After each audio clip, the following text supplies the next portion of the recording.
নমস্কার, আধ্যাত্মিক চ্যানেলে আপনাদের সবাইকে স্বাগত। দেখুন, শরণাগতি ছাড়া কিছু হয় না। শাস্ত্রে অনেক কিছু আছে, অনেক নিয়ম আছে, তাতে অনেক কিছু ভগবানকে পাওয়ার মাধ্যম বলা আছে।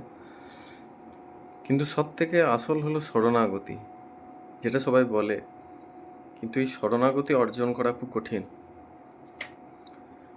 সেই জন্য যখন ভগবান শ্রীরামচন্দ্রের কাছে বিভীষণ আসার জন্য অনুগ্রহ করেন, তখন রামচন্দ্র বলেছেন সকৃতি বা প্রপন্নায় তবাস্মি চ যাজতে অভয়ং সর্বভূতেভ্যঃ দদাত্মে তৎব্রতং মমা।